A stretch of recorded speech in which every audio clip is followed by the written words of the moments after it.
Welcome to Unit 4, Video 6. The topic of this video is the fall of the Roman Republic and the rise of Julius Caesar. This will be the end video for the Roman Republic unit. The Punic Wars were our last topic, and we talked about the Roman conquest in the Punic Wars, the defeat of Carthage and the growth of Rome. This brought wealth and problems to Rome. Wealth, because they had all this new land and all of the money from the Carthaginian Empire that they took over. Problems, because now there was a widening gap between the rich and the poor, and the fact that Rome was now too big to control. So we're going to delve into these a little deeper. So the widening gap between the rich and the poor. This was due to wealthy landowners having huge farms called latifundias that used slave labor. So these latifundias were these massive farms that would be run by an upper class patrician who had slaves, who was able to afford the purchase of slaves. The large farms put small farms and free men out of business. So smaller farms where individuals and their families were farming weren't able to compete with these massive farms of slave labor. Smaller farmers were then forced to move into the cities for work. On top of this, thousands of soldiers had returned from the Punic Wars without homes or jobs. Because remember, one of the changes they made was providing land from the conquered areas to the soldiers. But that wasn't true immediately following the Punic Wars.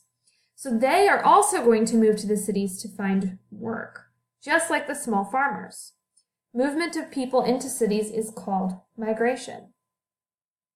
This is going to cause even further issues between the rich and the poor, because now the rich are going to be owning these latifundias, these estate farms.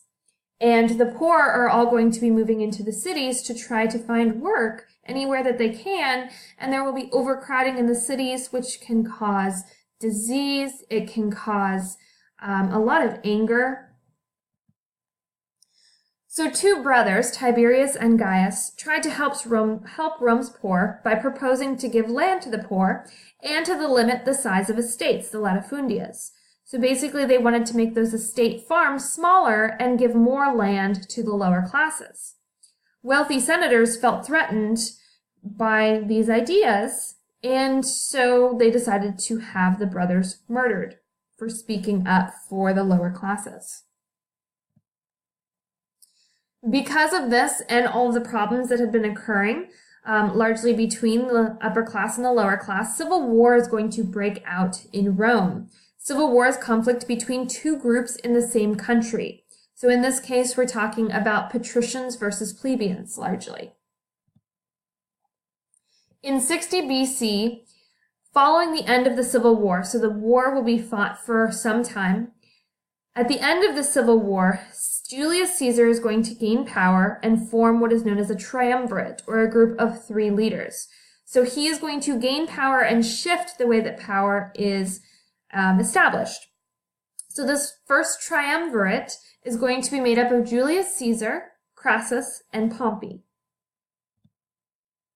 Caesar served as a consul for 1 year and then appointed himself as governor of Gaul, modern-day France. So remember, the consul was one of those two leaders who were supposed to rule for 1 year and then step down.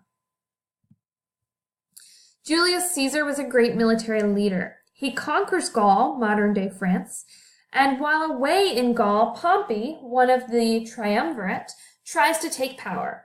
Caesar returns and civil war breaks out again, this time a fight between Caesar and Pompey. In 46 BC, he returns home to Rome, and in 44 BC, the Senate names him dictator for life. So this is an overview of Julius Caesar and the power that he gets. So he's going to win over Pompey. Reforms that Julius Caesar is going to make include the following. Roman citizenship is extended to many people in the provinces, so the outer regions of Rome.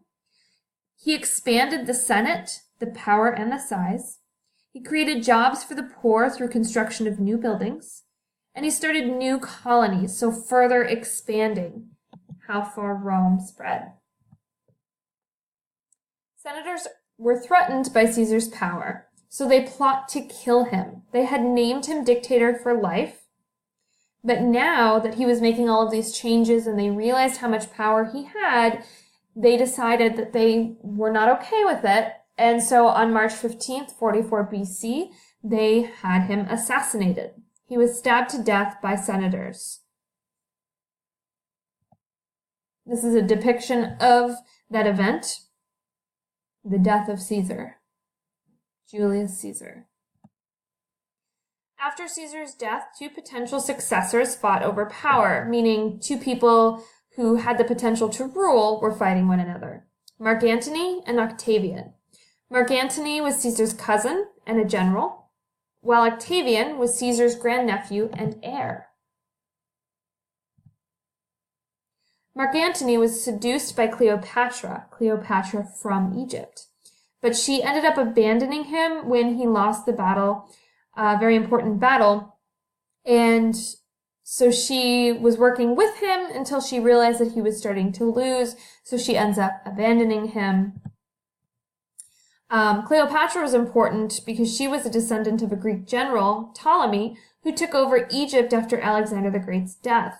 So when Alexander the Great died, remember, his empire was split into sections, and those sections became dynasties. Well, she is part of one of those dynasties, the one named under Ptolemy. So she was trying to take power from her brother, and she wanted to use Caesar to help. The war lasted from 32 to 30 BC, so only 2 years, and resulted in Octavian's victory. Mark Antony and Cleopatra both committed suicide. Octavian took on the title Augustus, meaning exalted one, and became Rome's first emperor. So this is a brand new system. Rather than dictator, now he is emperor. Julius Caesar was the dictator. Before that, it was a republic, so there were senators and consuls. Now it is an emperor ruling.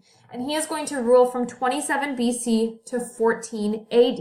So this is where we see we have to add 27 to 14 because we're going from BC to AD. So he's going to rule for 41 years as emperor. Octavian's rule, he renames himself Augustus Caesar, marks the beginning of a stable period called the Pax Romana, or Roman peace. This period of peace is going to last almost 200 years until about 180 AD. So the Roman Empire becomes a very powerful force, and Octavian, or Augustus Caesar, is the beginning of that empire.